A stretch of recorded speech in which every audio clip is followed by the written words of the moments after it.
আসসালামু আলাইকুম। কেমন আছেন সবাই? আলহামদুলিল্লাহ, আপনাদের দোয়ায় আমিও ভালো আছি। আর এই তো দেখেন, এই যে গ্রামের সুন্দর আরেকটা দৃশ্য, মানে এই যে এগুলা বুসনা দেয়া মাছ মাইরা নিয়ে আসছে।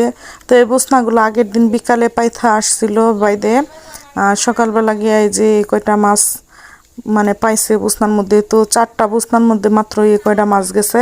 তো দেখেন, মাছের চাইতে কাঁকড়া বেশি। তাই ভাবতেছি যে জামাইকে আজকে কাঁকড়াই রান্না করে দিব, মানে কাঁকড়াগুলাই বেশি সুন্দর লাগতেছে। তো অনেকগুলা কাঁকড়া পাইছে, মাছও এতগুলা পায় নাই। তো প্রত্যেকটা বুসনাই যে আজরাইতাছে, আর একটা একটা করে মাছ বাইছে আমার জামাই যেদিকে বালতিতে রাখতেছে।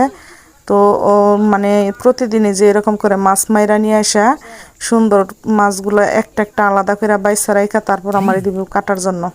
তো আমি আবার কাঁকড়া টাকড়া ভয় পাই। তো এই যে দেখেন, এত সুন্দর কাঁকড়া, মানে কেমন করে পিলপিল করতেছে, আমার ভয় লাগতেছে আসলে। যে সত্যি আমি